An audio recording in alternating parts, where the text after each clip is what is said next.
A'udzubillahi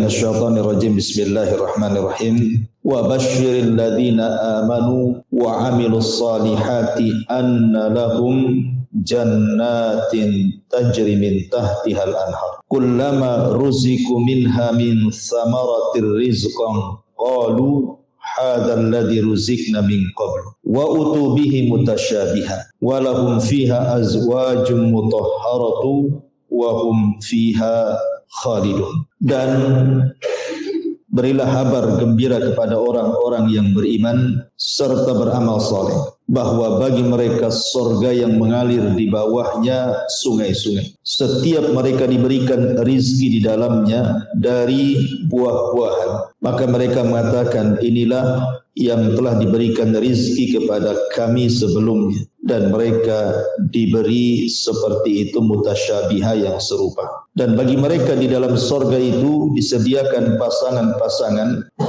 mutahharatun yang suci, wa hum fiha khalidun, dan mereka di dalamnya akan dikekalkan. Baik. Ayat ini surah Al-Baqarah ayat 25 ini menjelaskan kepada kita tentang para penghuni surga dan juga kenikmatan-kenikmatan surga. Artinya malam ini kita akan menjelaskan dari ayat surah Al-Baqarah 25 ini tentang siapakah para penghuni surga dan bagaimana kenikmatan surga yang Allah anugerahkan kepada kita. Di sini Allah Subhanahu wa taala mengatakan, berilah kabar gembira kepada orang-orang yang beriman dan beramal saleh bahwa mereka akan mendapatkan jannatin. Kalimat jannah ini menggunakan jamak, bukan mufrad, artinya sorga-sorga. Karena sorga itu bukan satu tapi banyak. Dan juga tingkatan-tingkatannya juga banyak. Nanti kita akan jelaskan panjang lebar. Ma'asyiral muslimin wal muslimat rahimani wa rahimakumullah. Ada 20 amal saleh yang disebutkan oleh para ulama, di mana 20 amal-amal saleh yang setiap hari bisa kita lakukan adalah penyebab orang bisa dimasukkan ke dalam surga. Singkat saja, yang pertama birrul walidain, berbuat baik kepada orang tua. Dan ini pintu masuk surga paling cepat. Seorang anak yang berbuat baik kepada kedua orang tuanya. Yang kedua, imatatul adza min tariqin nas, berusaha untuk membuang hal-hal yang bisa mengganggu dari lalu lalang manusia di jalan. Dan itu disebutkan dalam sebuah hadis bahwa Nabi melihat ada seorang laki-laki yang berpindah-pindah tempat di surga. Kemudian sahabat bertanya, hebat sekali orang itu. Maka Nabi SAW menyebutkan amalannya. Kata Nabi SAW, fi syajaratin qata'aha min dhahri thariq, hanya karena memangkas batang pohon yang menjulur ke jalan, kana tu'dhin nas, di mana batang pohon itu pengganggu manusia. Hanya itu amalannya. Tetapi di surga dia punya banyak tempat. Kemudian yang nomor 3, al-amanatu fil bai' wat tijarati was-sidqi fil muamalatil maliyati bainan nas. Berusaha amanah dalam jual beli, kemudian jujur dalam bermuamalah, khususnya berkaitan dengan harta, dengan manusia. Karena Rasul yang mengatakan, at-tajirus saduq al-amin ma'an nabiyyin was-siddiqina wasyuhada. Para pedagang, para peniaga yang jujur lagi amanah itu akan dikumpulkan bersama para nabi, para siddiqin dan para syuhada. Yang nomor 4, qada'u hajatin nas, berusaha untuk membantu hajatnya manusia yang sedang kesulitan. Karena Rasul yang mengatakan, man farraja an muslimin kurbatan farrajallahu anhu biha kurbatan min qurabi yaumil qiyamah. Barang siapa yang meringankan beban seorang muslim, maka Allah akan ringankan beban dia di hari ketika itu banyak beban yang Allah bebankan pada hari kiamat. Artinya orang ini dimudahkan masuk surga. Kemudian yang nomor 5, at-tarafu anil mujadalati wa kadmul ghaidi, berusaha untuk menghindari perdebatan dan sabar untuk tidak mudah marah. Karena Nabi SAW yang mengatakan bahwa orang-orang ini akan disediakan satu rumah di surga bagi orang yang dia berusaha untuk tidak melakukan perdebatan walaupun dia di pihak yang benar. Kemudian nomor 6, as-salatu ala waqtiha, berusaha untuk salat tepat waktu. Dan itu berdasarkan hadis yang sahih bahwa ini amalan terbaik dan bisa memasukkan ke dalam surga. Yang nomor 7, zikrullahi azza wa jalla, berusaha berzikir kepada Allah azza wa jalla dengan memperbanyak tasbih, tahmid, tahlil dan begitu seterusnya. Kemudian yang nomor 8, al-muhafadzatu 'alal adiyati wal awrad ats-tsabitati fi sunnah, berusaha untuk menjaga doa-doa dan wirid-wirid yang memang sudah dianjurkan dalam sunnah. Kemudian yang nomor 9, talabul ilmi wa ta'limuhu linnas, belajar seperti malam ini kita belajar.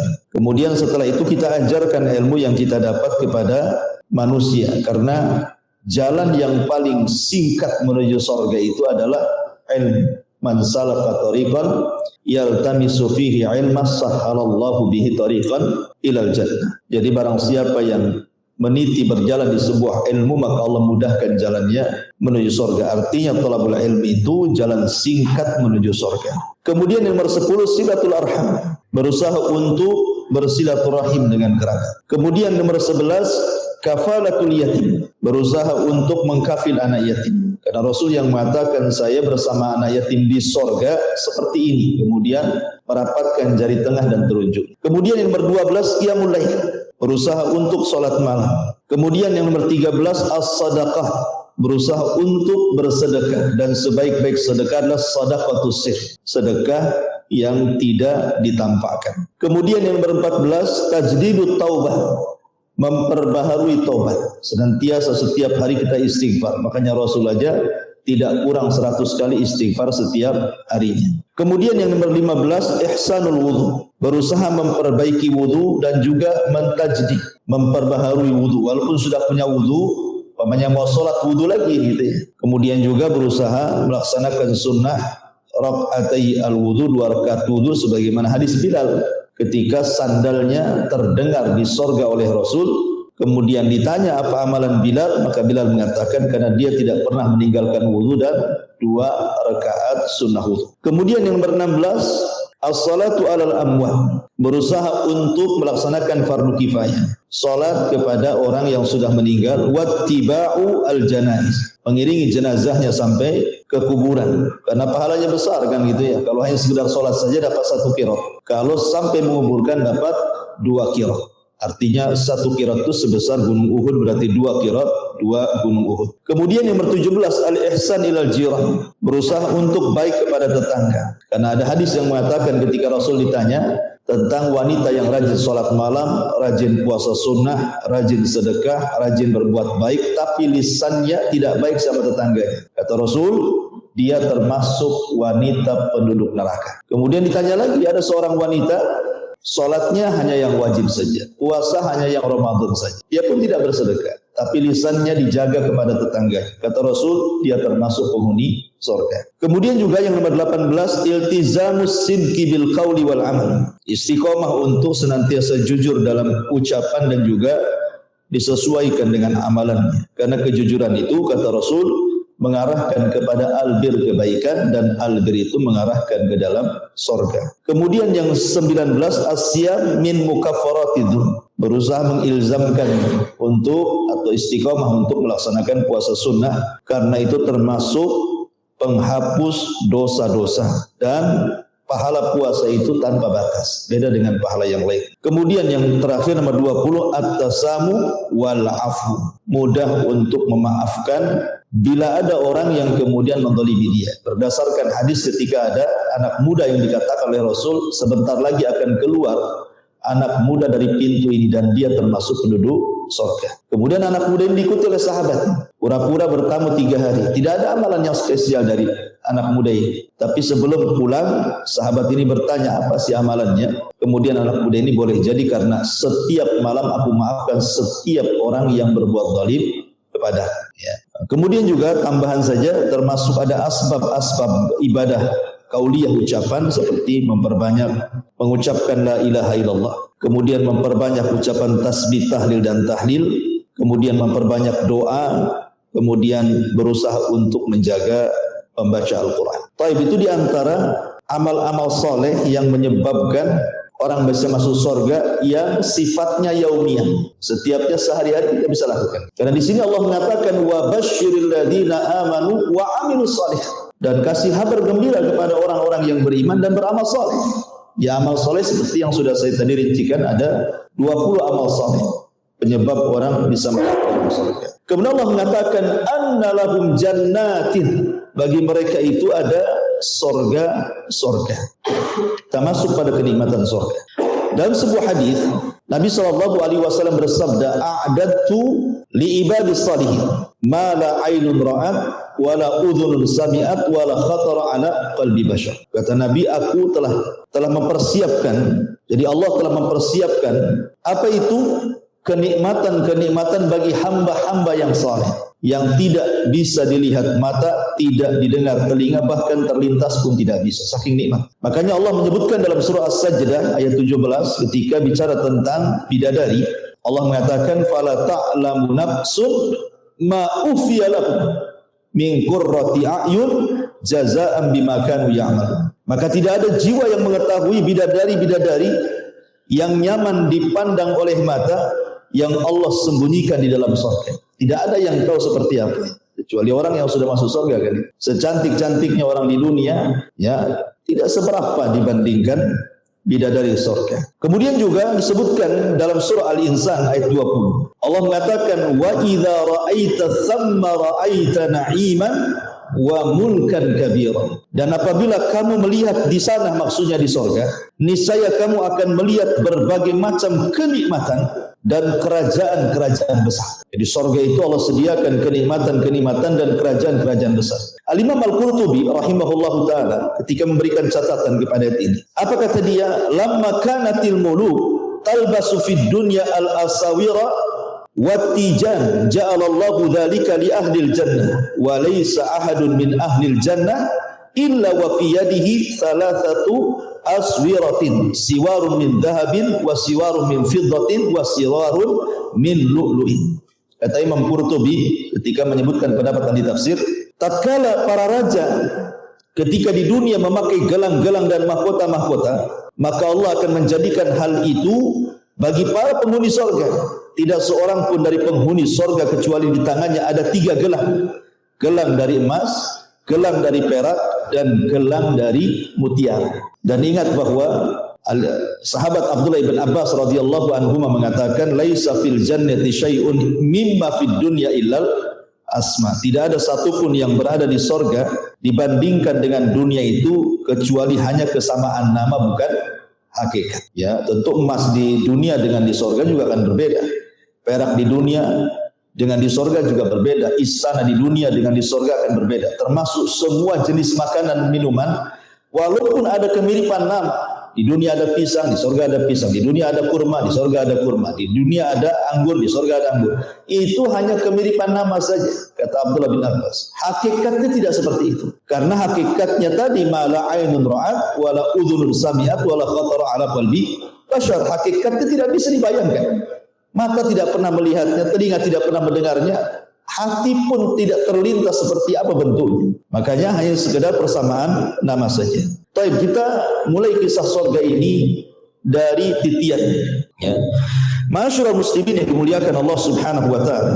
Manusia ketika sudah proses hisabnya dan selesai hisab, tentu dibentangkan kepada mereka satu jembatan, dan di bawah jembatan itu neraka jahanam. Dari sini kita tahu bahwa tidaklah orang masuk surga kecuali harus melewati neraka. Tidak ada satupun orang yang masuk surga kecuali harus lewat neraka.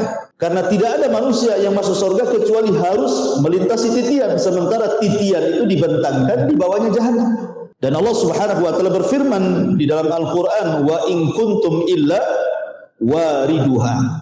Dan kalian pasti akan melewatinya. Semua kalian pasti akan melewatinya. La masyarul muslimin yang dimuliakan Allah Subhanahu wa taala, orang-orang yang melewati surga itu, maka Allah Subhanahu wa taala bentuk mereka dengan kelompok-kelompok, ataupun dalam bahasa Quran itu wasiqa ladina amanu ilal jannati zumar. Dan orang-orang yang akan menghuni surga itu mereka akan digiring berkelompok-kelompok. Jadi ada kelompok itu yang menyeberangi titian seperti kilat, atau sudah di ujung.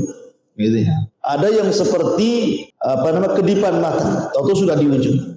Ada kelompok itu seperti kuda balap gitu ya, atau sudah di ujung. Ada kelompok itu yang lari kencang, atau sudah di ujung. Dan yang terakhir adalah yang yahubbu habwa, merangkak-rangkak gitu ya. Kadang hampir jatuh, kemudian berdiri lagi, dan begitu seterusnya. Itu yang akhir melintasi titian. Lah kemudian ma'asyiral muslimin yang dimuliakan Allah Subhanahu wa taala, setelah kemudian mereka berada di sebuah tempat yang namanya kontor. Kontor itu artinya ujung daripada titian siratal mustaqim. Berarti sudah dekat ke pintu surga. Lah terjadi kisos di sini kan? Terjadi kisos antara orang-orang yang pernah menzalimi dengan orang yang dizalimi. Kalau seandainya kemudian masih tersisa pahalanya, berarti ada kesempatan masuk surga. Tetapi kalau seandainya tidak ada lagi yang tersisa pahalanya, bahkan menanggung dosa orang yang dizaliminya, berarti dia harus dimundurkan kembali dan diadab neraka jahanam. Sampai habis dosanya baru kemudian dimasukkan. Lah ketika kemudian manusia berada di pintu sorga, maka Allah Subhanahu wa taala lewat lisan Rasul itu, maka manusia akan bersab-sab situ menjadi mi'atu wa isyrum. Jadi ada sekitar 120 saf. Ya, di pintu-pintu sorga itu dibuat 120 saf ke belakang, kayak orang sholat gitu, ada saf-saf. Ya tentu saf yang paling depan adalah ulul azmi minar rusul. Mereka adalah para ulul azmi. Nuh gitu ya, Ibrahim, Musa, Isa, Musa dan Rasul kita tentunya. Kemudian di bawahnya minan nabiyyin, para nabi. Kemudian siddiqin, orang-orang yang jujur. Kemudian syuhada. Kemudian orang-orang saleh, ya. Dan tentu yang paling depan adalah umat Rasul. Karena yang paling pertama masuk surga juga nabi, kemudian disusul dengan umatnya. Makanya Rasul mengatakan walaupun kami umat yang terakhir, tapi justru yang awal-awal masuk surga. Ya kan? Anda tahu antum di saf keberapa ya? Itu kalau ada di situ. Ya mudah-mudahan kita berharap ada di situ. Ma'asyiral muslimin yang dimuliakan Allah Azza wa Jalla, ketika itu mereka kan tidak bisa masuk surga. Kenapa? Karena pintu-pintunya kan tertutup. Akhirnya kemudian Nabi SAW yang maju ke depan, kemudian mengutuk pintu surga. Kemudian malaikat Ridwan penjaga surga mengatakan, "Man, siapakah?" Kata Nabi SAW, "Ana Muhammad." Saya adalah Muhammad. Tawadhu, tidak menyebutkan title, tidak menyebutkan saya Rasul, saya Nabi, saya Ulul Azmi, tidak. Artinya Rasul mengajarkan kerendah dirian. Dan itu perlu dicontoh gitu ya. Karena di zaman sekarang ini kalau punya titel, kadang-kadang namanya nggak disebut, titelnya disebutkan itu. Kenalkan saya RT, kenalkan saya RW, gitu. Kadang-kadang ya, sombongnya dulu. Artinya bahwa Nabi SAW ditanya Muhammad, oh kata Ridwan, aku diperintah Allah tidak boleh membuka pintu sorga kecuali engkau yang minta. Maka semua pintu sorga dibuka yang 8. Manusia sedang bersab-sab berjubel-jubel di pintu sorga, tidak bisa masuk. Karena hanya Nabi yang bisa membuka pintu sorga. Nah disinilah kemudian setiap pintu sorga itu, ingat pintu sorga itu luas, disebutkan dalam hadis gitu ya jaraknya itu. Jadi penyeru-penyeru itu sudah berada di pintu-pintu sorga. Malaikat-malaikat itu sudah ada di pintu-pintu sorga. Kemudian mereka akan memanggil sesuai dengan apa yang di dunia dia biasakan dalam ibadah. Artinya kalau dia biasa sholat, maka akan dipanggil dari pintu sholat. Dan itu akan disebutkan satu persatu namanya. Ya, fulan ahli sholat, masuk dari pintu sholat. Fulan ahli sedekah, maka akan dipanggil dari pintu sedekah. Fulan ahli puasa, maka akan dipanggil dari pintu Rayyan. Jadi manusia akan digolongkan zumara, dikelompok-kelompokkan sesuai dengan keahlian. Makanya ketika Imam Malik rahimahullahu taala menjawab kritikan dari Abdullah ibn Abdul Aziz Al-Umari, kan pernah saya ceritakan. Ketika disoroti ibadahnya Imam Malik yang kurang, maksudnya ibadah sunnahnya, karena sibuk mengajarkan hadis gitu ya.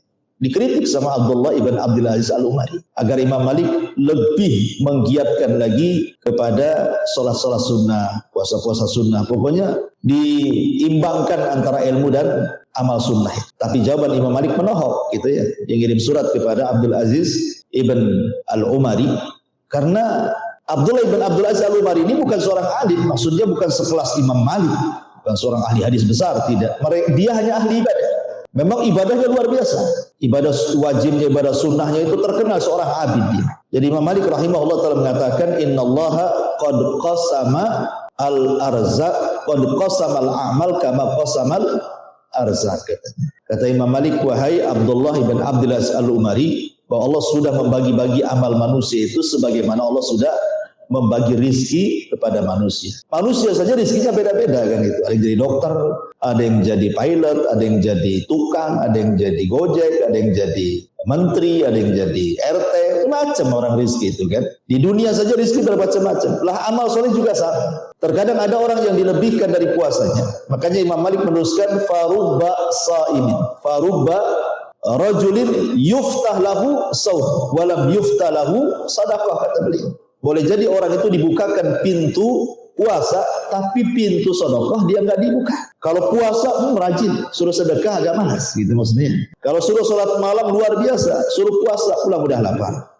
Jadi orang itu nggak sama semuanya, kata Imam Malik, karena orang itu diberikan karunia masing-masing. Ya, makanya kenapa pintu sorga pun dibuat demikian. Karena ada orang yang kemudian dilebihkan dari sholatnya, ada orang yang dilebihkan dari sedekahnya, ada yang dilebihkan dari tobatnya, ada orang yang dilebihkan dari jihadnya, dan begitu seterusnya.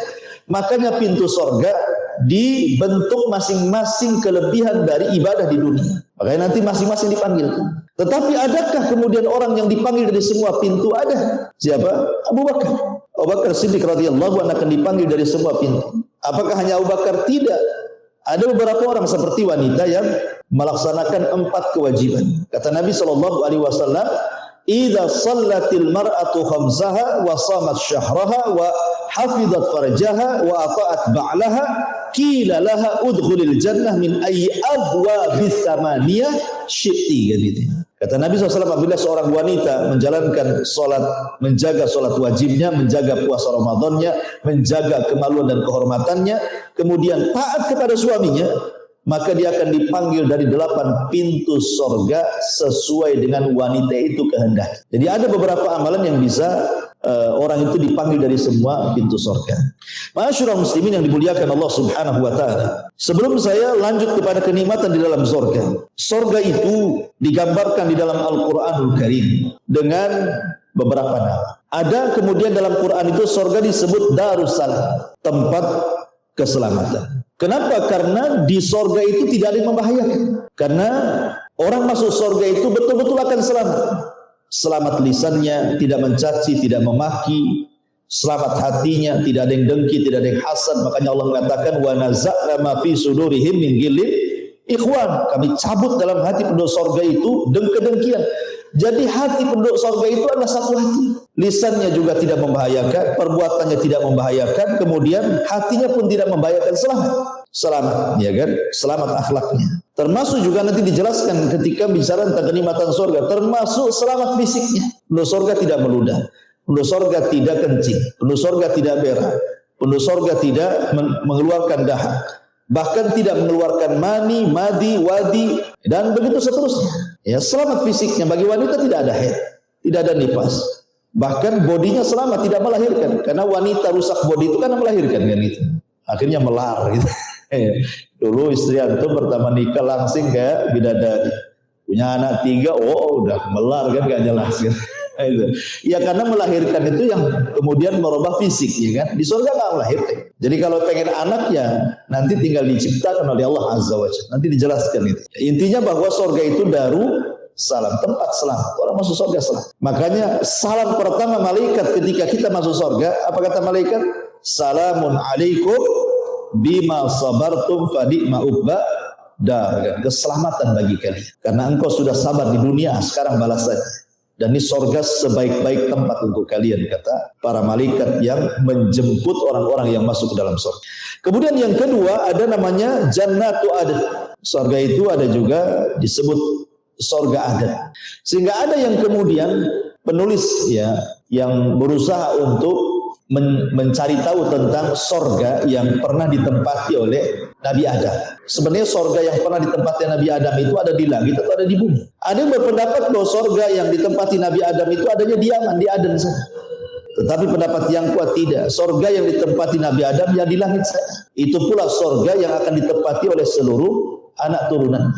Dan itu yang kuat berdasarkan nas Al-Quran dan juga sunnah-sunnah Nabi SAW. Adapun berdasarkan nas Al-Quran karena Allah mengatakan di dalam Al-Quran itu Adam suruh turun. Adam suruh turunkan. Ihbitu minha jami'ah. Turun kalian semuanya kata Allah. Yang namanya turun dari atas ke bawah lah kan gitu. Kalau surga Aden itu maksudnya di Aden Yaman. Ya, saya pernah ke Aden, tidak ada bekas-bekas surga. Jadi minimal ada bekas-bekasnya kan itu. Jadi intinya bahwa surga Aden di sini bukan surga Aden yang ada di negeri Yaman. Aden yang ada di langit sana. Kemudian juga Al-Quran mengistilahkan Darun Naim. Naim diambil dari fa'il, artinya kenikmatan yang bertambah. Naim itu artinya kenikmatan yang banyak dan bertambah. Karena mau di surga itu kenikmatannya bertambah. Pamannya walaupun sama-sama minum nih, hari ini minum susu, besok minum susu. Susu rasa besok itu berbeda dengan rasa sekarang. Susu rasa lusa itu berbeda dengan susu kemarin. Ya, jadi makin hari makin lezat. Begitu juga buah-buah.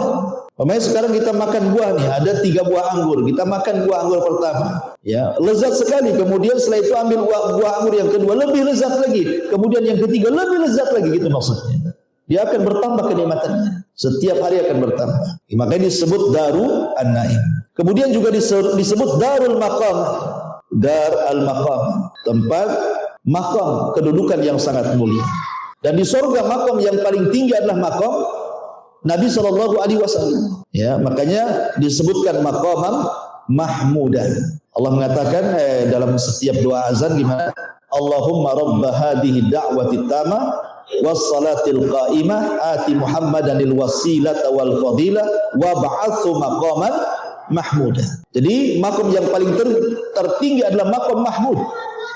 Tempat yang paling terpuji, dan itu adalah tempat yang paling tinggi khusus untuk Rasul kita Muhammad sallallahu alaihi wasallam. Kemudian di kiri kanannya ada disebut makom al-wasilah dan makom al-fadilah. Ati Muhammadanil wasilah wal fadilah.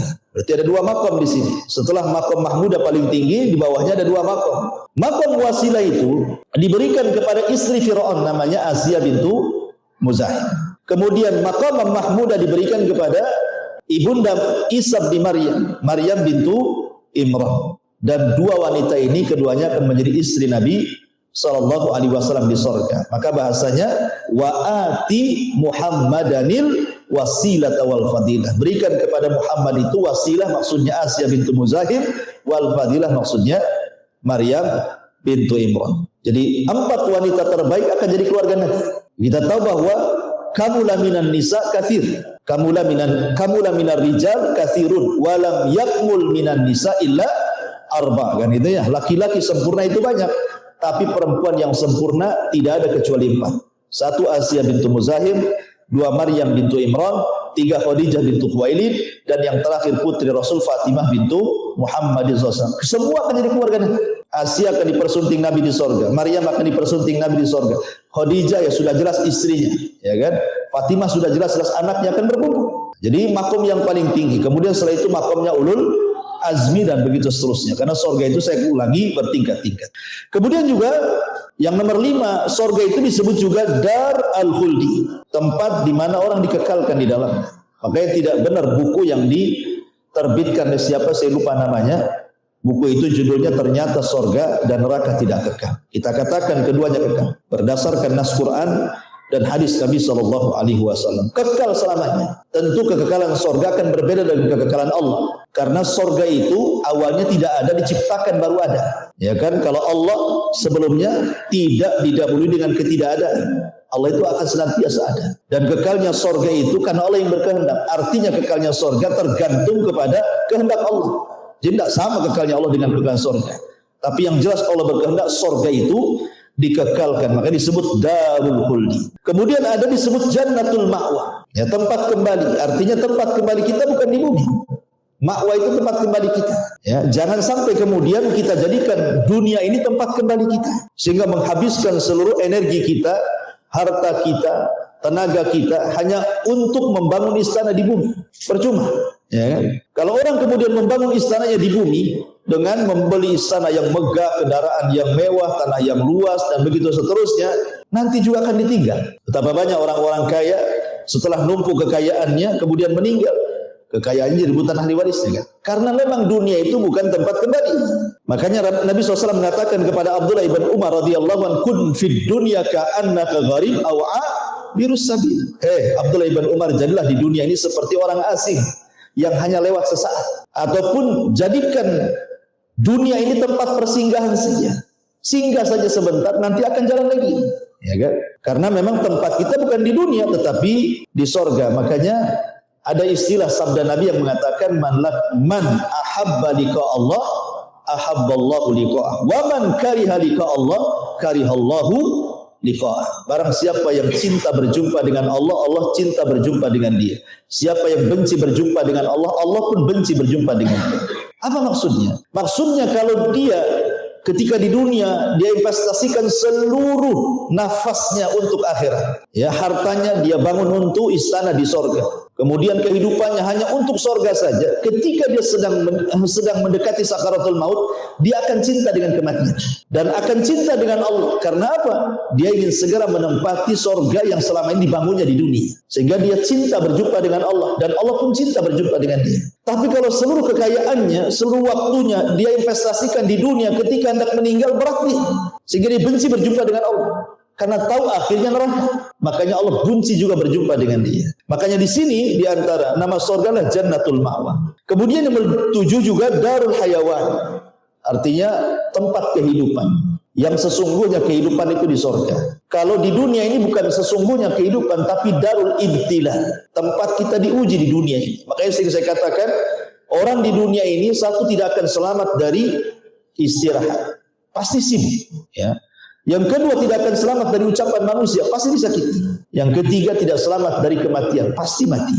Dan karena memang bukan kehidupan, ya, akan banyak masalah di dunia ini. Karena ini bukan cari kehidupan yang sebenarnya adalah darul hayawan. Maksudnya tempat kehidupan yang hakiki yang penuh dengan kebahagiaan yang sempurna itu hanya ada di surga. Kemudian juga surga disebut Al-Firdaus, dan Firdaus itu surga yang paling tinggi. Sebagaimana sabda Nabi SAW, "Idza sa'altumullaha fas'alu al-firdaus al-a'la."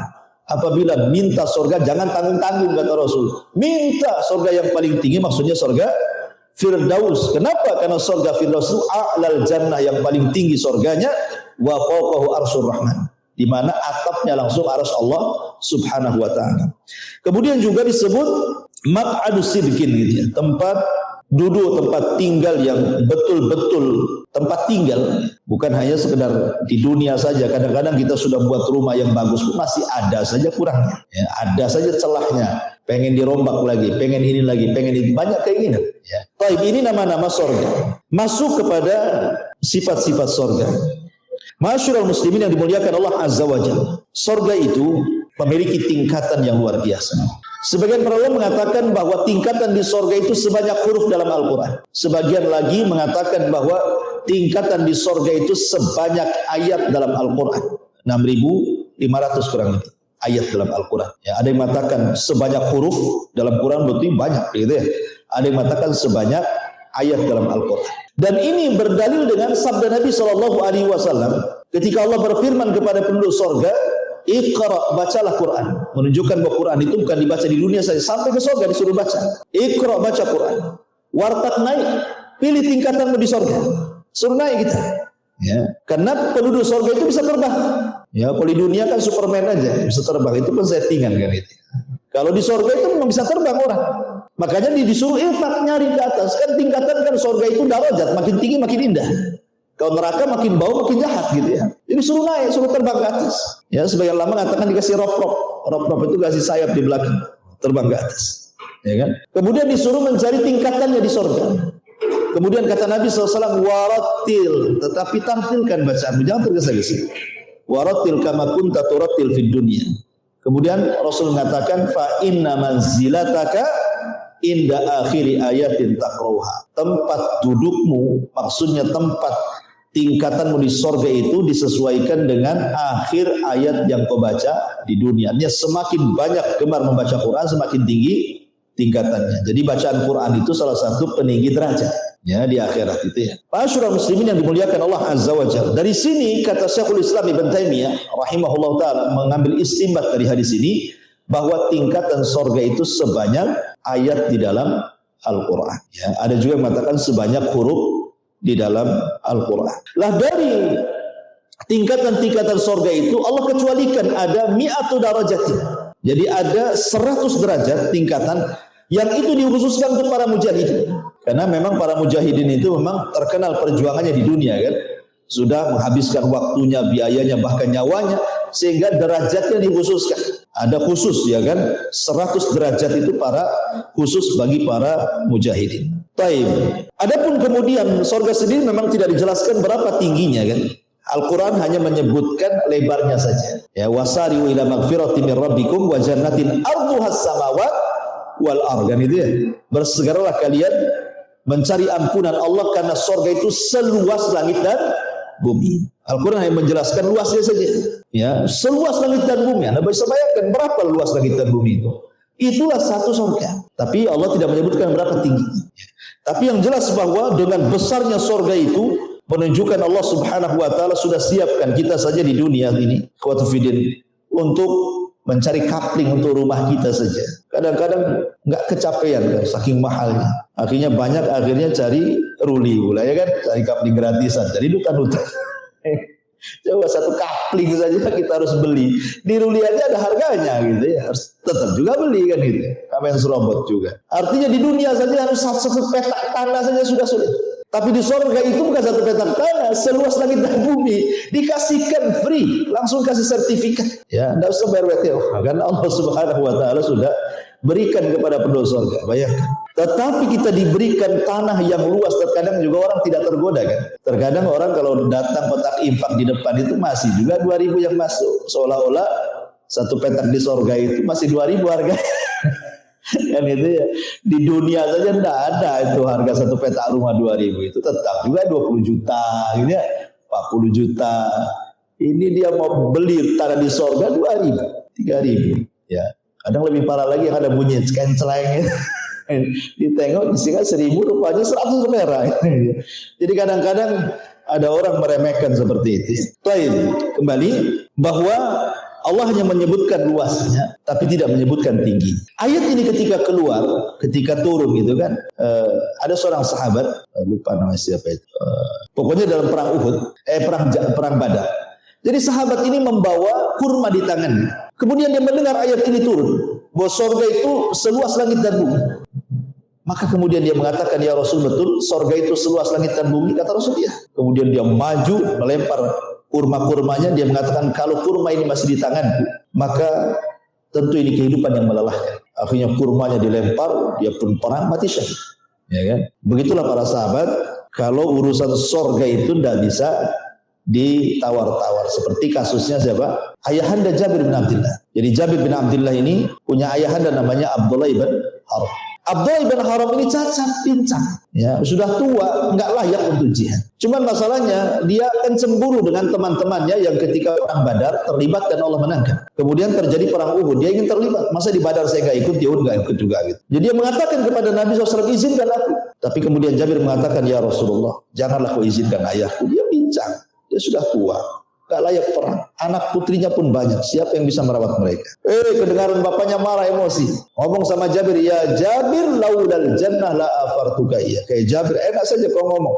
Ya, mau menghentikan perang. Ya, kalau bukan karena kedudukan sorga, aku siap digantikan posisi. Tapi ini sorga, gak mau saya gantikan posisi. Akhirnya dia orang yang pertama mati syahid dalam Uhud. Abdullah bin Haram. Dan dia satu-satunya sahabat yang diajak bicara Allah saat kematian. Jadi ketika dia mati syahid, Allah memanggil ruhnya. Kemudian mengatakan, tamanna ya abdi. Berangan-anganlah wahai hambaku, kau sudah mati untukku, kata Allah. Kemudian kata Abdullah bin Haram, ya Rabb, saya hanya ingin kembali ke dunia agar aku bisa perang kedua kalinya dan mati syahid kedua kalinya gitu. Bayangkan. Kata Allah, mustahil orang mati hidup lagi. Yang lain sajalah. Maka Abdullah bin Haram mengatakan, kalau begitu sampaikan kondisiku di sisimu kepada Jabir putraku dan kepada seluruh para sahabat. Dari sini turun ayat, wala tahsabannal ladzina qutilu fi sabilillahi amwatan bal hum ahya'in inda rabbihim yurzaqun. Jangan kau kira orang mati syahid itu mati. Mereka hidup di sisi Allah dan mereka diberikan rezeki yang melimpah. Ayat ini menghabarkan kondisi siapa? Abdullah bin Haram kepada semua umat Islam. Karena itu permintaannya. Kan itu ya. Baik, kembali bahwa Sorga itu seluas langit dan bumi. Dan sorga itu bukan hanya satu sorga, tapi sorga-sorga. Ketika seorang sahabat namanya Al-Harith, dia terlibat dalam perang Badar. Cuman masalahnya Al-Harith ini, ketika belum perang, jadi para sahabat menata pasukan di malam hari untuk keesokan hari perang. Jadi Al-Harith ini kan bagian daripada jaga malam, ribat fisabilillah gitu. Rupanya ada seorang sahabat yang namanya malam hari, dikiranya Al-Harith ini musuh yang menyusup, dipanah, mati kan itu ya. Jadi ini kan yang mana sahabat, yang mati juga sahabat karena disangka musuh, ya kan? Terpanah mati dia. Ketika kemudian selesai perang Badar, ibunya kan bertanya, di mana anak saya? Maka diceritakan, anaknya mati salah panah katanya. Disangka musuh, rupanya sahabat. Ibunya menangis. Datang kepada Nabi mengatakan, karena masalahnya Al-Harith ini mati, pemahaman ibunya, kalau mati tidak dalam perang berarti bukan syahid. Apalagi yang membunuh bukan orang kafir kan, yang membunuh sama-sama muslim kan, cuma salah sasaran aja. Maka ibunya sedih. Dia datang kepada Nabi SAW. Di mana Al-Harith ya Rasulullah? Apakah dia di surga atau di neraka? Maka kemudian Rasul mengatakan, ya Ummah Harith, saya Ummu Harith. Ingat, surga itu bukan satu tingkatan, dan anakmu di surga yang paling tinggi. Dari sini menunjukkan bahwa surga itu bertingkat-tingkat. Jadi saya sudah jelaskan ya. Baik. Dan surga itu di mana letaknya? Ya di atas langit. Surga itu tempatnya di atas langit. Lebih tepat lagi dimulai dari Sidratil Muntaha, ya, Sidratil Muntaha di atasnya surga dan diakhiri di Arsy Allah. Jadi mulainya dari Sidratil Muntaha, akhirnya atapnya langsung Arsy Allah. Itulah surga. Karena Allah yang mengatakan fi Sidratil Muntaha indaha jannatul ma'wa. Di Sidratil Muntaha di sisinya ada surga. Ya, surga di atas Sidratil Muntaha. Baru setelah itu akhirnya di Arsy Allah. Sebagaimana hadis yang tadi saya baca, ketika menjelaskan surga Firdaus, apa kata Rasul? Wasaqfuha arsyu Rahman. Sementara atapnya surga Firdaus, surga yang paling tinggi itu adalah Arsy Allah. Jadi kita tahu bahwa posisi surga itu dimulai dari Sidratil Muntaha dan diakhiri dengan Arsy. Seperti itu. Baik. Masyarul muslimin yang dimuliakan Allah Subhanahu wa taala. Adapun para penghuni surga, Nabi SAW bersabda dalam sebuah hadis yang dikeluarkan Imam Bukhari dari sahabat Abdullah bin Mas'ud radhiyallahu. Jadi Nabi SAW suatu ketika bertanya kepada para sahabatnya, "Atardauna an takunu rub'a ahlil jannah?" Maukah kalian agar 1/4 dari kalian, maksudnya umat Islam, menjadi penduduk surga? Kulna, sahabat mengatakan, na'am, tentu ya Rasul. Maka Rasul mengatakan, atardauna an takunu thulutha ahlil jannah? Ridhokah kalian menjadi umat yang 1/3 dari kalian menjadi penghuni surga? Kulna, sahabat mengatakan, na'am, tentu. Kata Nabi SAW, walladhi nafsu Muhammadin biyadi, inilah arju an takunu nisfa ahlil jannah. Tetapi demi zat yang jiwa Muhammad berada di tangannya, aku berharap bahwa separuh umatku menjadi penduduk surga. Wa dzalika li annal jannata la yadkhuluha illa nafsun muslimatun. Karena surga tidak dimasukkan kecuali jiwa yang muslim, yang pasrah kepada Allah. Wa ma antum fi ahli syirki, dan kalian bukan termasuk ahli syirik. Dalam riwayat bahwa penghuni surga dari kalangan umat Rasul itu bukan separuh tapi 2/3, sulusai, 2/3 umat Rasul. Berarti sepertiganya bukan, tidak termasuk kan? Artinya kan dari sini menunjukkan bahwa penghuni surga kebanyakan umat Islam, karena 2/3-nya masuk surga. Luar biasa ya. Dan yang pertama masuk Nabi SAW, kemudian disusul oleh umatnya. Baik, ketika orang pertama masuk surga, apa yang dimakan dan apa yang diminum? Ya. Disebutkan dalam sebuah hadis, ada seseorang Yahudi bertanya kepada Nabi SAW tentang makanan yang pertama kali dimakan penduduk surga. Maka Nabi SAW menjawab, ziyadatu kabidin nun, atau ziyadatu kabidil hud. Maka Nabi SAW mengatakan yang pertama kali dimakan penduduk surga adalah ziyadah kabidin nun, hatinya ikan paus, yang pertama kali dimakan oleh penduduk surga. Kemudian ditanya lagi, fama ghada'uhu ala ithriha. Setelah memakan hatinya ikan paus, kemudian makanan selanjutnya apa yang dimakan? Maka Nabi SAW kemudian menjawab, akan disembelihkan yunharu lahum surul jannah, akan disembelihkan untuk mereka sapi-sapi sorga, alladzi ya'kulu min atrafiha, yang mereka makan dari ujung-ujungnya saja, yang lezat-lezatnya saja. Itu makanan kedua. Pertama, makanan hati ikan paus, ya kan? Ada sih yang berusaha untuk mencari hikmahnya. Ya walaupun sebenarnya kita tidak perlu mencari hikmah, karena apa yang disabdakan Rasul selama hadis sahih kan samina wa ta'ah. Nah, kita cukup mendengar saja dan taat, ya kan, nggak perlu membantah. Kenapa mesti hati ikan paus? Kenapa nggak pecel lele saja umpamanya kan? Ya, memang begitu sabdanya. Tapi ada yang kemudian mencari hikmah. Ya, kenapa? Karena hati ikan paus itu memiliki faedah untuk menghilangkan keletihan yang selama ini penduduk sorga itu sudah letih di padang mahsyar dengan perjalanan yang melelahkan, adanya hisab, mizan, macam-macam. Ya, belum lagi ketitian, belum lagi berjubel di pintu sorga, lelah mereka. Maka sebagai jamunya untuk menghilangkan kelelahan itu memakan hati ikan paus. Ya, ada yang mencari hikmah seperti itu. Tapi kan bagi kita diketahui hikmah atau tidak selama hadis ini saya samina saja. Kan itu ya. Kemudian yang kedua, setelah makan hati ikan paus baru diberikan kepada mereka surul jannah, daging sapi sorga. Jangan antum samakan ya sapi dunia dengan sapi sorga. Kemudian ditanya lagi, fama syarabuhum alaihi. Setelah mereka makan kabidil qut, makan dulu gitu ya. Kemudian daging sapi baru minum. Ya, dan dalam kesehatan kan gitu juga kan. Habis makan kan jangan minum kan. Setengah jam baru minum. Nah, kan gitu dalam kesehatan itu. Karena di sini juga begitu kan, makan dulu baru kemudian minum kan. Nah, jadi minumnya itu ada jeda. Fama syarabuhum alaihi. Lalu apa minuman mereka? Maka Rasul mengatakan min ainin tusamma salsabila. Kata Nabi SAW, maka minuman yang pertama kali diminum penduduk surga adalah diambil dari mata air salsabila. Jadi minumannya namanya salsabila. Ada yang mengatakan air jahe. Ya, wedang jahe bahasa kitanya ya kan. Tapi kan wedang jahe di sini kan beda dengan wedang jahe di sana kan itu ya. Jadi ambil dari mata air salsabila. Orang Yahudi ini sodaq kau benar wahai Muhammad. Dan Allah mengatakan ukulu hadaim wa dhilluha tilka uqbal ladina taqaw wa uqbal kafirina nar. Dan buahnya tak henti-henti dengan naungannya, demikian pula itulah tempat kesudahan bagi orang-orang yang bertakwa. Taib. Ya. Di surga itu, saya ulangi dari awal, adalah tempat yang penuh dengan keselamatan. Selamat fisiknya, selamat lisannya, selamat hatinya. Dari Jabir bin Abdullah radhiyallahu anhu, Nabi SAW bersabda, "Inna ahlal jannati ya'kuluna fiha wa yashrabun, wala yatfulun, wala yabulun, wala yataghawwatun, wala yamtakhitun." Qalu fama balu ta'ami? Qala jusa'un wa raskhun karushil miski. Yulhamuna at-tasbiha wa tahmida kama tulhamuna nafsa. Sesungguhnya penduduk surga itu mereka makan aja, minum saja, namun mereka tidak meludah, mereka tidak kencing, mereka tidak buang hajat, mereka tidak mengeluarkan dahak.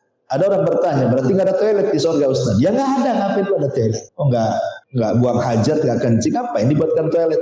Di surga itu tidak ada kamar mandi, tidak ada toilet, ya kan? Dan tidak pernah mandi juga, yang badan mereka bersih. Ya, selamat dari bau badan, tidak ada daki gitu ya. Oh nggak ada yang keluar lah, cairan-cairan yang dibenci oleh penduduk dunia itu nggak ada di surga.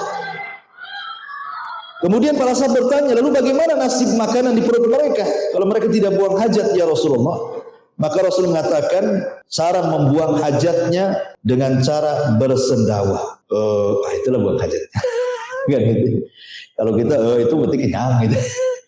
Tapi kalau di surga ya maksudnya sendawanya itu adalah buang hajatnya, atau dengan cara berkeringat, dan keringatnya berbau minyak misik. Ini keringatnya sebagai buang hajat, subhanallah. Jadi senanglah keringat bau misik gitu kan. Kalau kita aja buang hajat di dunia, makanya ada sepiteng itu karena jijik manusia melihatnya dan tidak mau menciumnya kan gitu. Ini keluar keringat bau misik lagi. Mereka diilhami selalu bertasbih, bertahmid sebagaimana kalian selalu bernafas. Karena seluruh makhluk di surga itu, benda apapun, pohon apapun, mereka akan bicara. Jadi bisa bicara semuanya. Sendok bisa bicara, gelas bisa bicara, piring bisa bicara, semua bisa bicara. Ya. Dan mereka senantiasa bertasbih dan bertahmid. Semua yang di surga itu, semua. Dan kalau ngirim pesan itu, pamannya antum ingin berjumpa dengan Nabi SAW, kan mustahil. Surga antum di bawah, Nabi berada di makom di atas surga Firdaus, di mana? Tapi pengen ketemu. Ya. Maka tinggal ngomong saja, nanti akan tersampaikan kepada Nabi SAW dan Rasul yang turun menemui kita. Tidak mustahil kita berjumpa dengan Nabi SAW dan Rasul pun ingin berjumpa dengan kita. Rasul rindu ingin berjumpa dengan kita. Kata Nabi SAW saat 5 hari menjelang wafatnya kan dia ziarah ke kuburan Uhud, kemudian pulang menangis. Sahabat heran kenapa menangis. Kemudian Rasul mengatakan, "Ishfaqtu li ikhwan." Aku rindu ingin berjumpa teman-teman. Sahabat mengatakan, "Awalasna ikhwanuka." Rasul, bukankah kami teman-temanmu? Kata Rasul, bukan. Kalian sahabat-sahabat. Adapun ikhwani alladzina lam yarawni wa yu'minu bi. Kaum yang tidak pernah melihatku tapi beriman dengan. Itulah teman-teman. Artinya Rasul juga rindu ingin berjumpa dengan kita. Nah, maka kita pun akan berjumpa dengan Rasul kalau kita masuk ke dalam surga. Kemudian sifat makanan dan minuman di surga itu adalah semau kita. Ya. Makanya Allah Subhanahu wa taala mengatakan dalam surah Al-Waqiah ayat 20-21, wa faqihatin mimma yatakhayyarun wa lahmi tayrin mimma yashtahun. Dan buah-buahan dari apa yang mereka pilih sesuka mereka. Kalau di dunia pengen durian ya nunggu musim durian. Nah, sekarang lagi musim durian. Itu udah makan durian dulu. Ya. Pengen manggis nunggu musim manggis. Pengen duku musim. Ada musimnya di dunia saja. Tapi kalau di surga kan nggak ada musimnya. Dan kita tinggal milih. Dan yang lebih mengherankan lagi di sini, walahmi tayrin mimma yashtahun. Dan daging-daging burung dari apa yang mereka inginkan. Ada yang mentafsirkan lahmi tayrin. Lahmi tayrin diartikan bahwa semua binatang yang ada di sorga itu semua terbang. Ya, semua terbang. Karena di sini kalimatnya tayr, burung. Ya, lahm itu daging, tayr itu artinya sesuatu yang terbang. Jadi tidak ada binatang yang melata seperti binatang bumi yang bergerak di bumi itu tadi. Ya, kalau di bumi kan memang karena ada hubungan gravitasi bumi sehingga manusia tidak bisa terbang kan, masih tersedot bumi sehingga ya kita ya jalan di bumi. Kambing jalan di bumi, semua di bumi. Tapi di surga kan sudah tidak ada gravitasi, nggak ada lagi. Sehingga kemudian semua terbang. Ya, semua terbang. Kambing terbang, sapi terbang, terbang. Antum kan jadi Superman terbang. Ya, makanya disebut Ja'far at-Tayyah. Ja'far itu terbang, haitsusya. Ya, sesuai dengan kehendak dia. Seperti hadis yang saya katakan, Iqra, baca Quran, wartaq dan terbang. Cari tempatmu di surga. Ini semua terbang di surga itu. Binatang terbang, orang terbang. Dan tinggal ngomong saja, tinggal tunjuk saja. Pengen daging ini tuh, lagi sapi lewat, pengen daging sapi. Langsung kepikir stik sapi udah ada di depannya gitu ya. Jadi tidak perlu lagi harus ke Nagoya ya kan. Udah mahal lagi gitu. Apalagi BBM naik kan gitu. Ongkosnya udah mahal, mau makan mikir-mikir. Intinya bahwa memang di surga itu tidak bisa dibayangkan. Sehebat apapun saya membayangkan surga itu gak akan kebayang surga itu. Saking indahnya. Baik. Masyaallah muslimin yang dimuliakan Allah Azza wa Jalla. Allah mengatakan wa fiha ma tashtahil anfus wa taladzul a'yun wa antum fiha khalidun. Dan di dalam surga itu terdapat segala apa yang diinginkan oleh hati dan sedap dipandang mata dan kamu kekal di dalam. Dan Allah juga mengatakan kulu washrabu hani'an bima aslaftum fil ayyamil qaliyah. Makanlah dan minumlah dengan sedap disebabkan amal yang telah kamu kerjakan pada hari-hari yang lalu di dunia. Ini makanan surga. Bagaimana minumannya? Masyaallah muslimin yang dimuliakan Allah Azza wa Jalla. Allah Subhanahu wa taala memang sangat memanjakan penduduk surga. Kalau di dunia kita mau minum susu saja harus beli dan itu pun ditaruh di kaleng susu, gitu kan. Terkadang ada expirednya. Kadang-kadang kalau sudah dibuka tutupnya kemudian ditaruh di gelas, tidak bisa dibuat 2 hari. Kalau dibuat 2 hari mencret kita minum. Artinya bahwa banyak kendala-kendala di dunia. Mau madu ya nunggu dulu diperas dari tawon, dibotolin. Beli botolan, kadang-kadang ketipu rupanya gula kan gitu. Itulah di dunia ya. Nasib orang di dunia kan begitu ya. Mau apa lagi? Mau khamar enggak boleh, haram. Kan itu karena siapa yang mabuk di dunia enggak akan mabuk nanti di akhirat. Susah di dunia ini.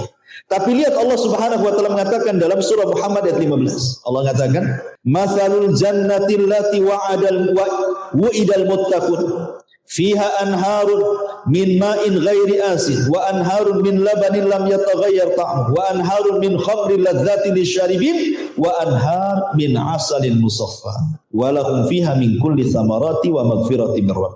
Perumpamaan surga yang telah dijanjikan bagi orang-orang yang bertakwa, di dalamnya terdapat sungai-sungai yang berisi air yang tidak pernah payau, tidak pernah keruh, jernih sejernih-jernih.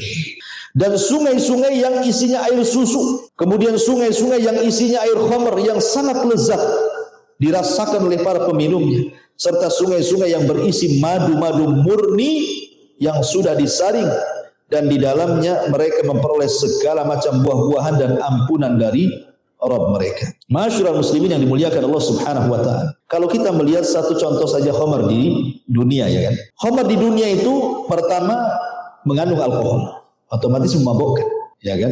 Kemudian yang kedua membuat pening kepala. Paling rendah orang minum khamr itu sakit kepala. Ya paling tinggi ya tidur di solokan gitu ya, enggak sadar.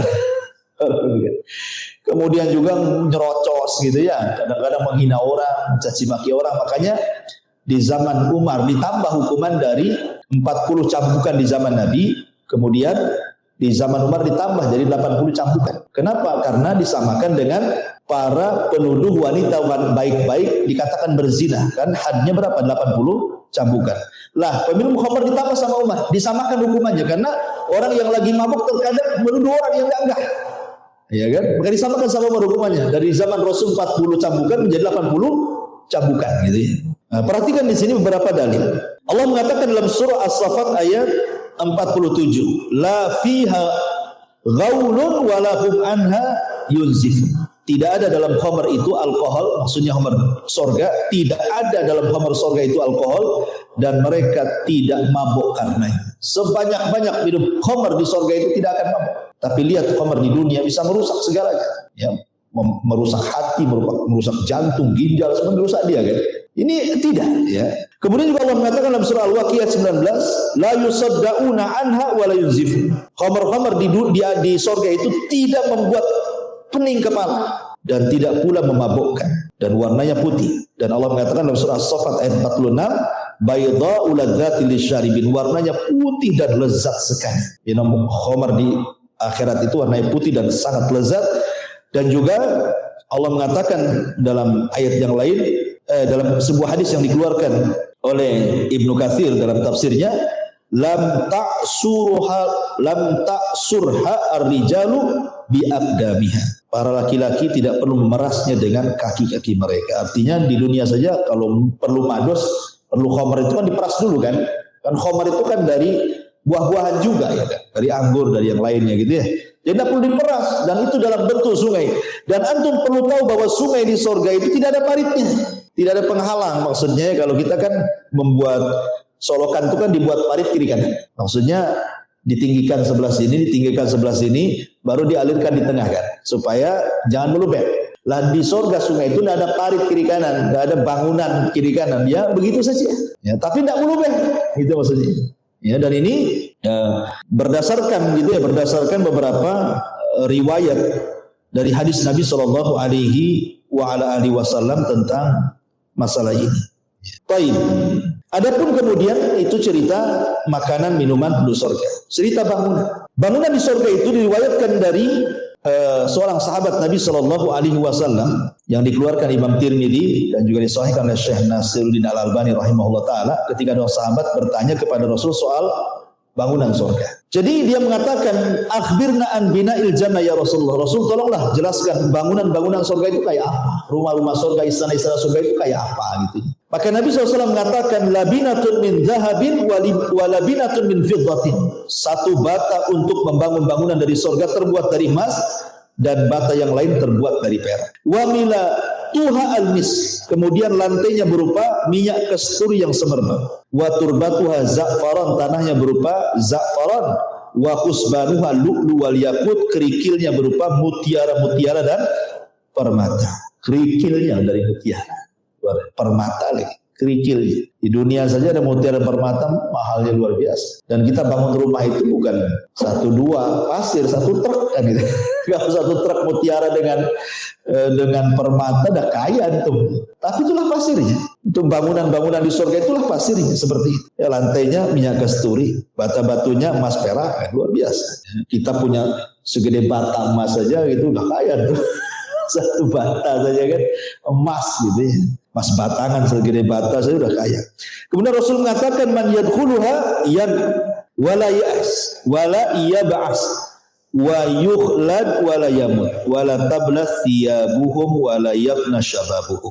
Siapa yang masuk ke dalam sorga, maka ia selalu berada dalam keadaan senang dan tidak pernah susah.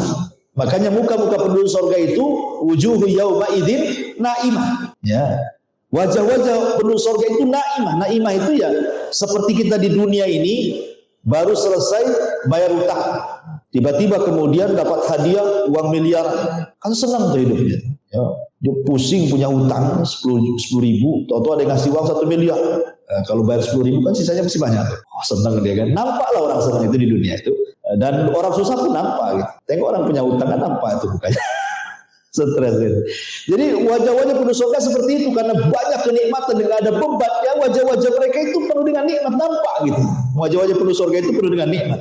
Makanya orang yang masuk surga itu mereka senang. Yang luar biasa lagi adalah wa yukhlad wala yamut wala tablas thiyabuhum wala yafna syababuhum. Artinya tidak pernah susah, ia kekal tidak pernah mati, bajunya tidak pernah rusak dan masa mudanya tidak akan berlalu. Masa mudanya tidak akan berlalu. Padahal istilah syarah mengatakan laitas syabab yaudu yauman. Kata orang Arab itu seandainya masa muda itu bisa diputar balikan ke belakang. Mustahil. Ya kan? Lihat orang-orang yang sudah tua-tua, yang sudah usia 60, ya 70. Terkadang kalau bercerita, apa yang dibanggakan? Masa mudanya. Ya kan? Orang-orang yang sudah purnawirawan kadang-kadang kan, itu yang diceritakan apa? Masa dia berjabat, masa muda. Apa mungkin kembali? Nggak mungkin. Hanya cerita saja, nostalgia saja. Cerita dulu, kalau dulu saya kan gitu ya. Kalau purnawirawan itu biasa begitu. Zaman saya dulu, gitu biasa. Jadi, tapi kan mustahil. Sementara di surga itu kan tidak ada berlalu. Makanya usia penduduk surga itu sama dengan usia Isa ketika diangkat ke surga. Berapa usianya? Antara 33 sampai 34. Itulah usia penduduk surga. Masyaallah muslimin yang dimuliakan Allah Subhanahu wa taala. Adapun pohon di surga itu ada pohon namanya tuba, pohon tuba. Allah mengatakan badal Islam gharib wa sayaudu ghariban kama bada fatuba lil ghuraba. Islam itu awalnya asing, nanti akan asing, beruntunglah orang-orang yang asing. Tuba, ada yang mengatakan tuba di sini syajarul jannah, syajaratul jannah, pohon yang ada di surga. Di mana Nabi SAW kemudian menjelaskan nih, inna fil jannati la syajaratun yasiru raqibu fi dhilliha mi'ata sanati. Di surga itu ada satu pohon, seorang mengendarai berjalan di bawah naungannya selama 100 tahun tidak putus bayangannya. 100 tahun pakai kuda balap untuk memutus bayangan pohon tidak akan terputus. Padahal kita kalau di rumah di depannya ada pohon mangga, ada pohon rambutan, kayaknya enak kita buat kursi-kursi di bawah pohon itu kan. Nah, ini pas siang-siang ini enak juga nih, duduk-duduk depan rumah sambil makan sayur asam, ikan asin gitu ya, sambal terasi, kayaknya enak kali kan itu. Kira-kira ketika matahari geser ke arah barat sedikit, kenalan matahari kita, masuk lagi ke rumah, kan gitu ya. Kita ini mau bernaung di bawah pohon itu, paling berapa menit lah kita bisa bernaung di situ. Lebihnya ketika matahari bergeser ya panas lagi. Tapi di surga Anda bisa bernaung sepuasnya di sini. Ya, sampai ada kuda balap 100 tahun melewati naungannya gak keputus. Besar sekali pohon ya kan itu ya. Baik, adapun fisik penghuni surga. Abu Hurairah radhiyallahu anhu bersabda, Nabi SAW bersabda dari Abi Hurairah radhiyallahu anhu dalam Bukhari Muslim, Rasul mengatakan, "Khalaqallahu Adam ala surati, tuluhu sittuna dira'an, fa kullu man yadkhulul jannah ala surati Adam." Allah menciptakan Adam dalam rupa seperti dia yang sangat indah. Panjangnya 60 dhira' hasta, semua orang yang masuk surga akan seperti bentuk fisik Adam. Kalau di dunia kan macam-macam tuh orang itu, ada yang tinggi ideal gitu ya. Ada yang pendek, ada yang lebih pendek lagi cebol gitu ya kan. Ya. Terkadang menjadi hinaan orang. Fisik orang tuh kadang-kadang menjadi hinaan orang kan di dunia ini. Gara-gara tinggi dibilang si tawil, si tinggi gitu. Gara-gara pendek dibilang si cebol gitu. Gara-gara gendut dibilang si gedrum. Nah, macam-macam di dunia ini salah. Fisik aja harus dijaga. Kalau nggak dijaga dihina orang. Tetapi fisik penduduk surga itu semua sama, tidak akan berubah fisiknya, sempurna fisiknya. Karena ingat bahwa Nabi SAW mengatakan, yuhsyaru ma baina sakti ila syaikhil fani yaumal qiyamah fi khalqi Adam wa qalbi Ayyub wa husni Yusuf murdan mukahhalin. Ya. Bagaimana Rasul menggambarkan nih bentuk penduduk surga. Mereka dibangkitkan di usia antara bayi dan manusia tua di hari kiamat sama dengan bentuk Adam. Artinya tidak ada anak dan tidak ada orang tua, semua sama seperti Adam. Dan Adam itu orang tampan. Ya.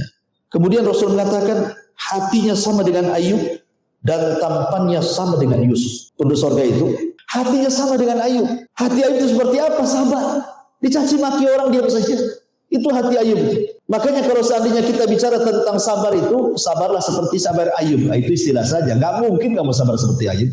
Tetapi karena kalau cerita tentang Imam Sabirin, imamnya orang-orang yang ingin sabar, nah itulah Ayub orangnya. Ayub itu nabi yang paling sabar. 18 tahun dia diuji oleh Allah Subhanahu wa taala dengan berbagai macam kefakiran, penyakit, meninggalnya anak-anak, tetapi tidak pernah mengeluh satu kalimat pun kepada Allah Azza wa Jalla. Luar biasa. Hari ini kita lihat pemerintah baru akan menaikkan BBM, baru akan, belum ya, walaupun setelahnya dinaikkan, tapi baru akan saja sudah macam-macam kan ngomong. Itu tidak hendak membela pemerintah atau enggak, maksudnya baru akan dapat pengaruh. Wow, udah kebayang tuh masa depan tuh. Ini kalau BBM naik, ini pasti naik, itu pasti naik. Sudah ngeluh duluan kan gitu. Padahal belum kejadian, setelah kejadian makin ngeluh lagi. Ya, karena tidak sabar. Jadi terkadang seperti itu. Jadi di surga tidak ada hati-hati yang seperti itu. Kenapa? Karena terpenuhi ekonominya. Ya, kalau di dunia ngeluh karena tidak terpenuhi ekonomi, oke kan bukan itu ya. Di surga terpenuhi semuanya. Ya. Jadi apa lagi mau berbuat jahat apa lagi? Semua sudah ada. Makanya salah satu kemudian kalau mengurangi kejahatan ya harus ekonominya harus mapan kan itu. Walaupun tak jarang juga yang berbuat jahat pula yang mapan ekonomi pula lebih parah gitu ya. Intinya bahwa di sini bahwa hati mereka sama dengan Ayub dan ketampanan mereka seperti Yusuf. Bayangkan kita cerita Nabi Yusuf ketika emak-emak yang ada di Mesir itu meledek Zulaiha. Zulaiha katanya, masa tergoda dengan budaknya, malu-maluin saja kan. Kata Zulaiha, dia tak tahu budakku seperti apa kata. Aku undang mereka semua. Akhirnya diundang istri si pejabat yang ngomel-ngomel itu, yang biasa mama kan begitu ya, berumpi. Diundang, kasih buah-buahan, kasih pisau. Nah, setelah mereka pegang pisau semuanya, kemudian mereka sedang iris buah-buahan semuanya, kata Zulaiha, wahai Yusuf, keluar kau kata. Keluar. Wow, dipandang semua sama mama pejabat itu. Apa kata mereka? Ma hadza illa malakun karim. Ini bukan manusia, ini malaikat kata. Gitu. Bayangkan mereka sampai membayangkan Nabi Yusuf ini bukan manusia, ini malaikat kata. Ini bukan manusia, malaikat. Kemudian fakotok, nah bukan kotok, pakai tas lagi. Kotok. Nah, bahasa Quran itu beda. Kalau kotok satu irisan, kalau kotok itu artinya beriris-iris. Fakotok na aidiyahunna, mereka mengiris-iris. Bukan buah-buah, jadinya diiris-iris semuanya. Ya, jadi habis dan tidak terasa. Karena orang khusyuk itu kadang-kadang sakit pun tidak terasa. Tengok anak-anak main gini, nggak makan seharian nggak nongkrong. Nggak terasa lapar itu. Jadi walaupun diurus nggak terasa karena saking khusyuknya melihat Yusuf gitu. Sampai dibilang malaikat. Coba bayangkan. Baru tahu mak-mak ini kata Zulaiha, itulah Yusuf. Kenapa aku tergoda dengan dia? Akhirnya bapak-bapak pejabat takut istrinya terfitnah. Akhirnya mereka buat pasal karet, kita penjarakan saja Yusuf katanya. Akhirnya dipenjara lah Yusuf gara-gara itu kan. Kembali bahwa intinya bahwa di sini bagaimana penduduk surga itu setampan Yusuf, sehati Ayub, setinggi Adam. Biasa kan itu.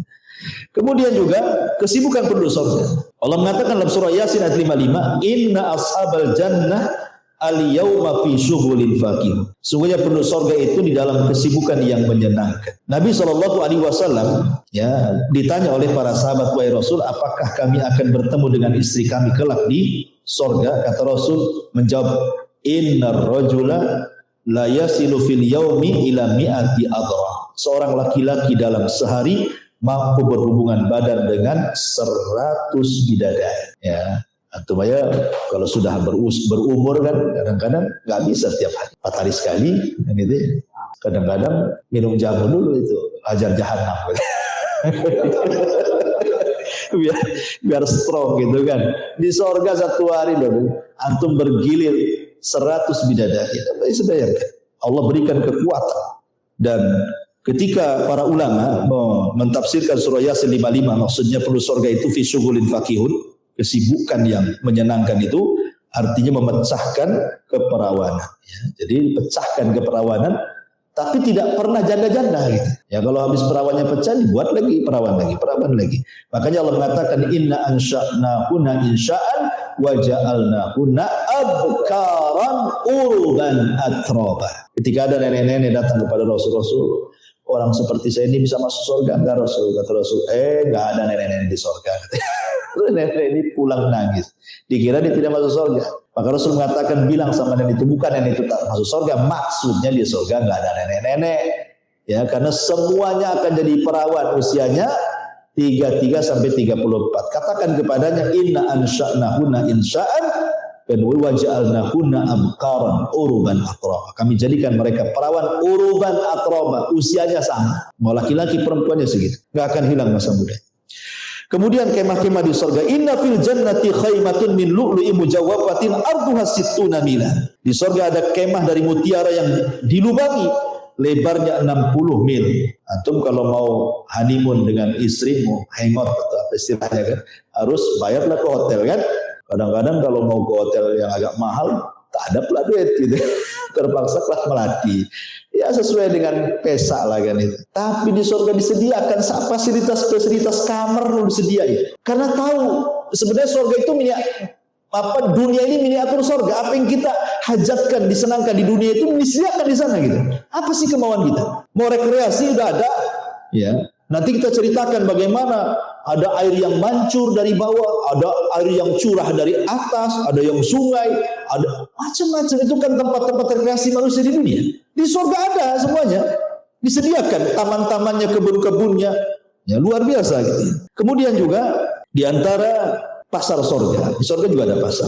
Anas bin Malik radhiyallahu anhu menyampaikan sabda Nabi SAW, inna fil jannati lasuqa ya'tunaha kulla jum'atin fatahuburihus simali fatakhussu fi wujuhihim wa thiyabihim fayazdaduna husnan wa jamala fayarji'una ila ahlihim wa qadizdadu husnan wa jamala fayaqulu lahum ahluhum wallahi laqad izdastum ba'dana husnan wa jamala fayaquluna wa antum wallahi laqad izdastum ba'dana husnan wa jamala. Subhanallah ya, dalam hadis Muslim, sungguh di surga itu ada pasar yang didatangi penghuninya surga setiap Jumat. Di dunia itu disebut hari Jumat, di surga disebut Yaumul Mazid ya.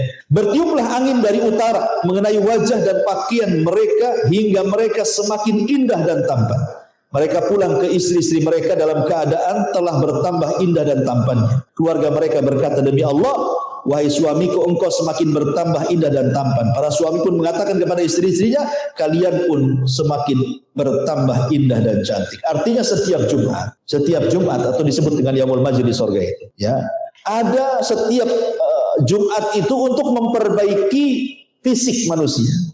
Jadi setiap Jumat itu makin tampan, Jumat berikutnya tampan lagi, Jumat itu makin tampan, begitu maksud. Bahkan ada hadis ini memang tidak sahih ya, tapi masyhur gitu ya.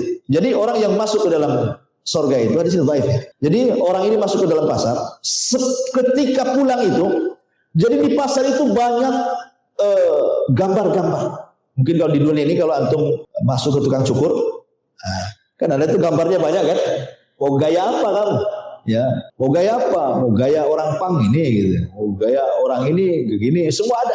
Jadi di pasar itu semua muka ada. Tinggal antum pilih pengen seperti itu. Nah, nanti berubah muka antum kayak gitu. Itu maksudnya. Itu tapi hadis lemah. Ya, tapi bisa juga terjadi. Namanya di surga itu sesuatu yang mustahil jadi mungkin, ya kan? Sesuatu yang mustahil jadi mungkin. Ya. Dan di surga itu bukan tempat orang jualan, bukan kayak di dunia gini, ya jam 8 buka ruko gitu. Jam 5 tutup ruko, bukan. Maksudnya hanya untuk berjumpa dengan teman-teman dia selama di dunia itu akan berjumpa di pasar itu. Kan sepekan mereka gak jumpa dengan kawannya. Jadi kalau ingin jumpa dengan kawan itu sepekan sekali. Datang ke pasar, ketemulah kawan-kawannya, nanti cerita. Antum yang ketemu di sini cerita, dulu kita ngaji sama Abu Mero, ingat gak? Jadi diingatkan tuh. Kejadian peristiwa di bumi itu semua ingat itu. Nah, disitulah terkadang kemudian sebagian mereka tanya, mana kawan kita yang satu itu yang sama kita kesana kemari ngaji? Kata malaikat, di neraka. Oh, maka mereka sepakat teman-teman, ya Rabb la taqtamilu ladzatina hatta tukhrijahu minan nar. Ya Rabb, jangan kau sempurnakan kelezatan kami sampai kau keluarkan teman kami di surga dari neraka. Sampai mereka berikan syafaat kepada teman yang masuk neraka. Kalau memang masih layak berikan syafaat dan mereka meninggal tidak musyrik gitu ya. Jadi teman-teman yang baik di surga itu memberikan syafaat. Makanya Allah mengatakan kalau gitu kau pergi ke neraka ambil temanmu gitu. Jadi pasar itu juga untuk tempat berkumpulnya teman-teman seminggu sekali. Kadang-kadang mengingat nostalgia kita di bumi, teringat di pasar itu. Kemudian sebelum pulang disitulah ada angin yang merubah semua fisiknya. Ketika datang kepada istrinya, kaget istrinya, nggak kenal, makin tampan. Nah, suaminya bingung, kok kamu makin cantik gitu. Nah, coba sekali-kali antum bawa istri ke pasar gitu. Kira-kira makin cantik itu makin menggerut.